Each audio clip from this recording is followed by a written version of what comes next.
A cóidir in gédal sias is minlam na wikas criúla gwaal li vasacht an firkin fólse, a dara shivrum hen is ref ma van kele saivin. Maar tugan sé sauce of special to do in a vein or deantan who kun kiluri an a fliv. As acht an eacht percent agus eacht oberle kele, a ta jantaki kun urgaliacht a winamach, agus is deshi a hentis a hurt an takiacht, a vurshiv o o'r glân partneri ys fostori fiw, agus is min la mandesh a hapo kun ma, koma kun trislu leis an Open University tarishan la kiat blin quake blin an vote at abwincha mak age. Pro Chancellor Malcolm Sweeting, Presiding Officer Professor Hazel Reimer, graduates and dear friends. It is a very great pleasure for me as President of Ireland to join you here today, together with my wife, as we celebrate together your significant achievement with the Open University. And may I say to all of you, you deserve this moment of formality, as well as you deserve also the celebration which will no doubt follow it. But I do want to thank John Darcy, Director of the Open University in Ireland, for his kind words, and indeed for the invitation for me to join you today for this public ceremony, which acknowledges that after years of study, you have met the required standards to be awarded the degree or diploma that you set out to achieve. And I so very much want to congratulate the Open University on its 50 years. I remember it very, very well. In 1969, in 1968, I was at Manchester University, and in 1969, I received my first permanent post in the National University of Ireland in Galway. But I congratulate this gathering today, and as I have already said in Irish, I'm not confining my congratulations to those of you in gowns.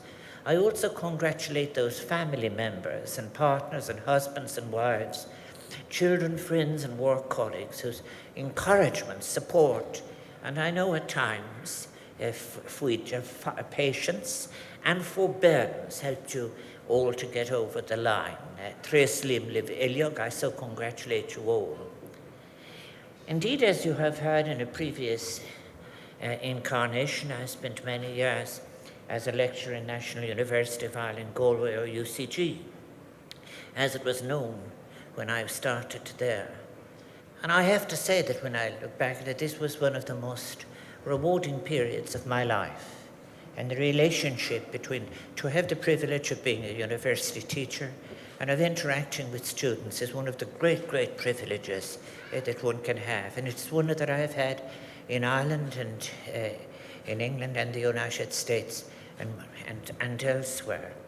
But I should say too, is relevant as the group that I'm speaking to this afternoon, is my own position path to what I've just described, and indeed my current position was not by any means any foregone conclusion. I was the first member of my family to have the privilege of progressing to third level education. Half of my family had emigrated to England in that period between 1955 and 60. And both the time period and the place where I grew up in the 50s and early 60s, it was not the norm for people to have such access as would enable them to do the leaving certificate, let alone progress to third level. We should remember that it was only in 1947 in Northern Ireland and 1966 in the South that free secondary education was introduced. And we always should remember what a significant emancipatory decision it was, that for the first time now provided a pathway for so many more people to have access to and finish secondary school and allow them a platform from which to progress to third level. And as I say these words, one of the great advantages of the Open University is that there are so many who in fact have ended their participation at half point through that secondary level experience, and the Open University allows them to resume. For of course it is such an absurdity to suggest that unless you have availed of your educational opportunities within a very limited part of the life cycle, that you've lost them forever. It's something that offends the very concept of education and intellectual formation, and that is why people should really be learning until they draw their last breath. But prior to that emancipatory decision that I have described, free secondary education of those who did get to do the living, only a few could aspire to third level. And there was a very strong social reproduction factor at stake there, something that today, when you analyse the professions in Ireland, you can see it very, very clearly. And there were costs even associated with being called to the training college for national teaching, deposits required for the sheets, for example, that you would use while you were being trained for the 2 years.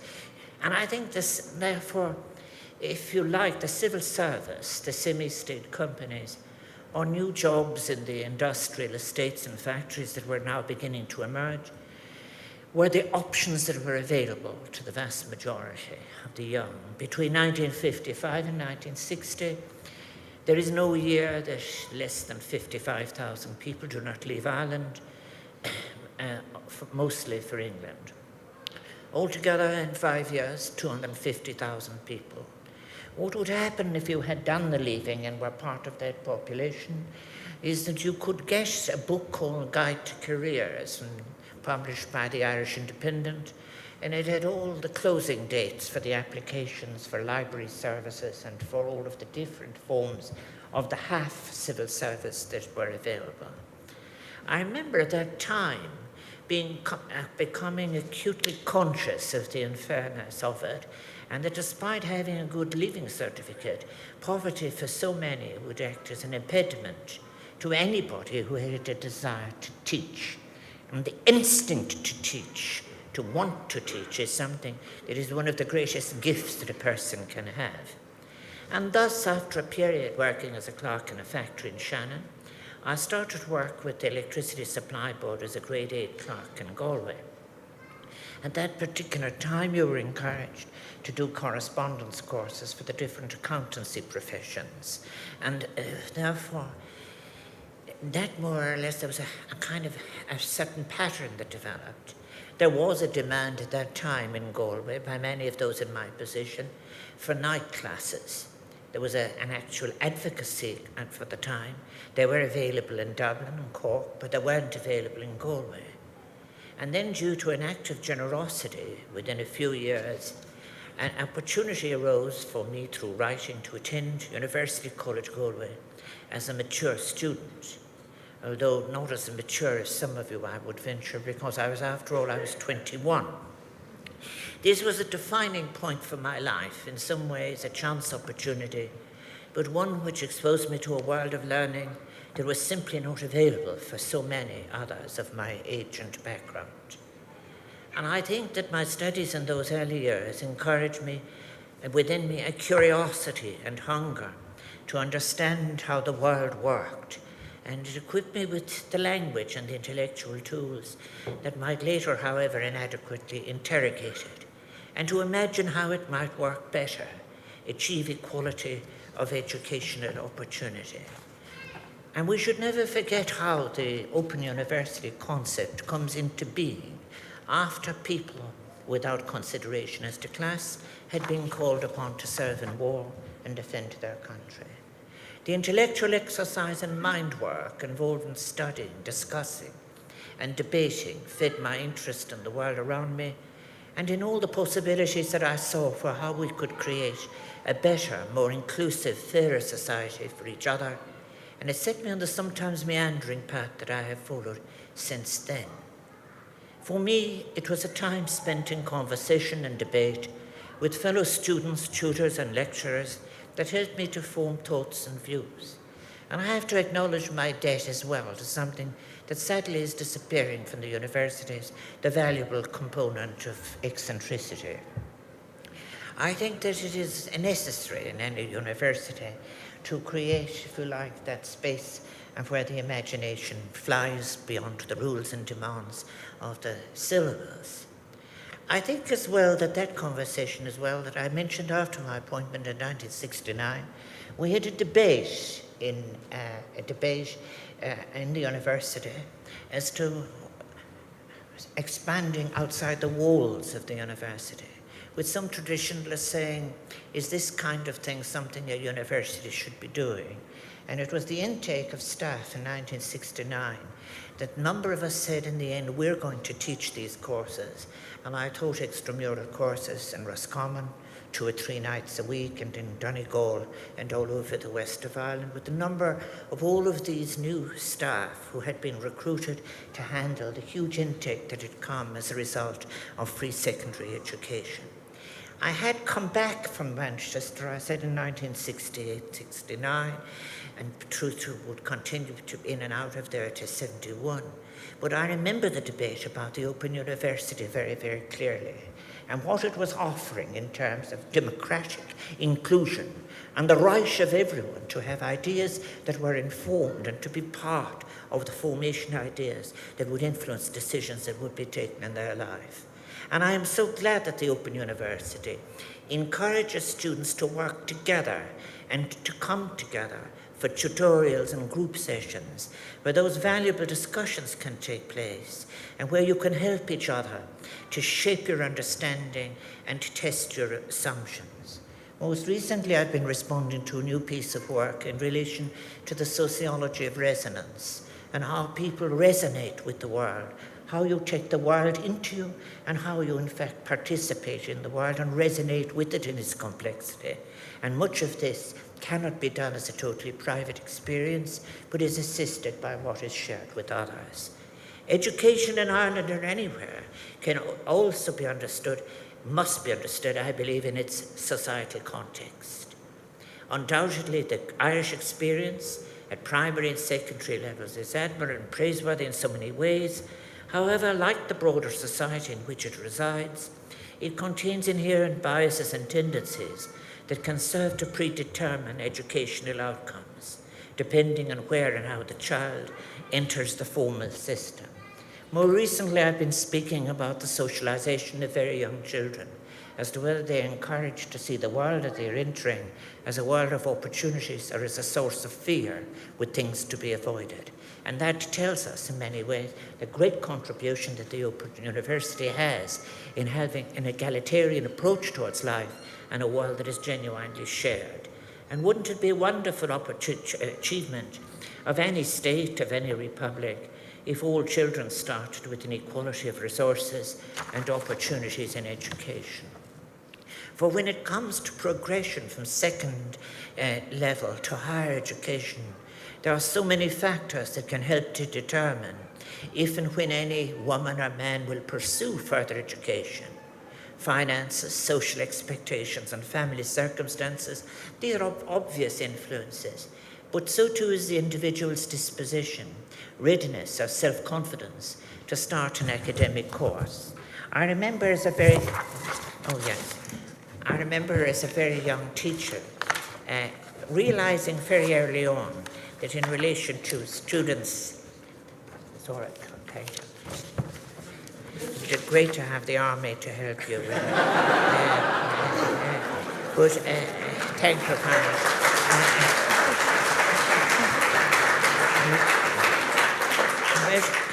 I think what is very, very important is that the sense of strangeness. We would find, for example, we offer tutorials for the first time then, and really if a student got past Christmas, the dropout was in fact actually much less.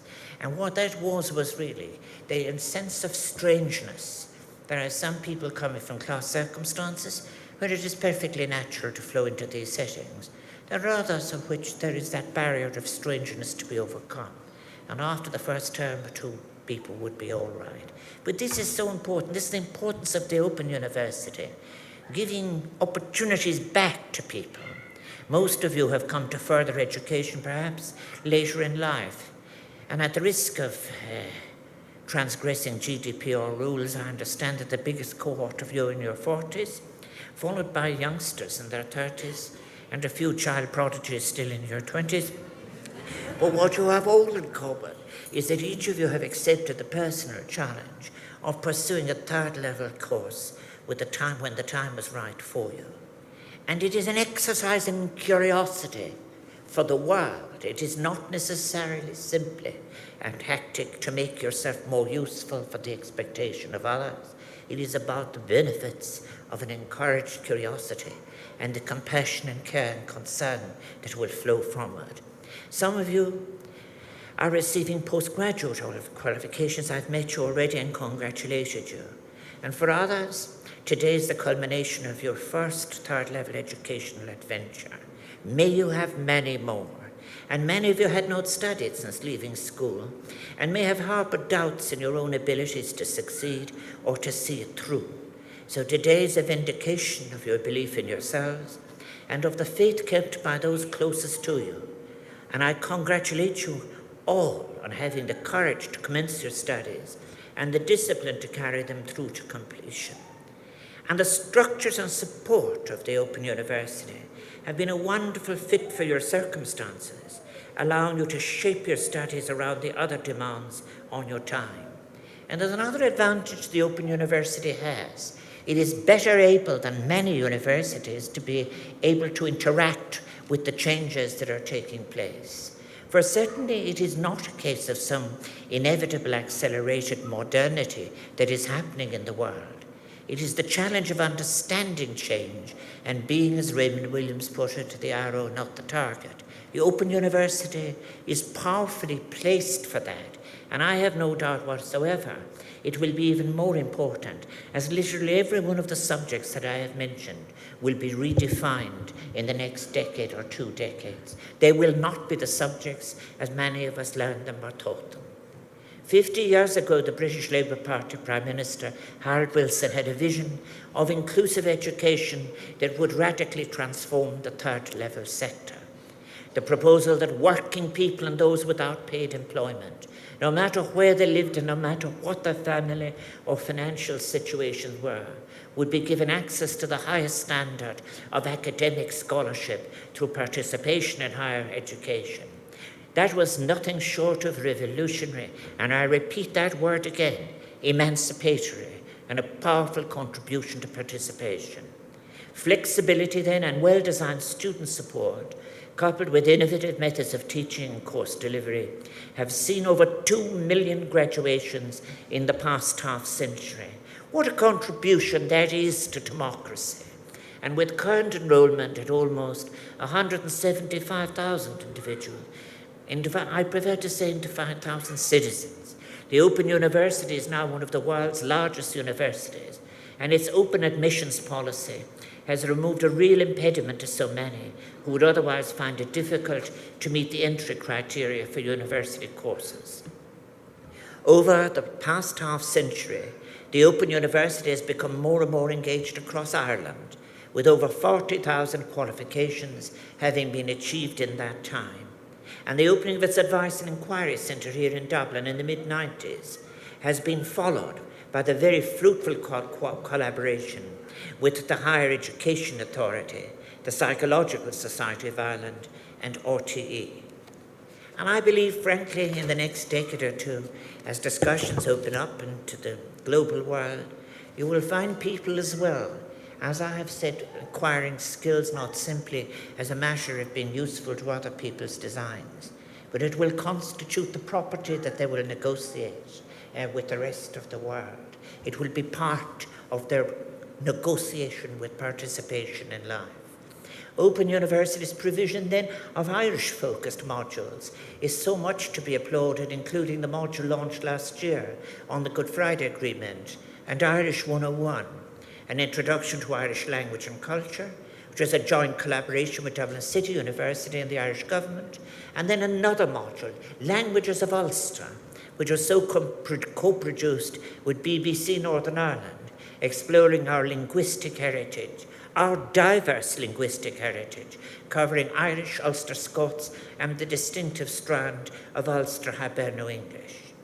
An all-Ireland collaboration between the Open University, Enterprise Ireland, and Invest Northern Ireland, open for growth, has developed distant learning resources for growing companies across the island, and these initiatives are all part of what it can be achieved through the Open University. They are vital in encouraging north-south and east-west cooperation and the giving of mutual support, and they will be ever more valuable as we move forward.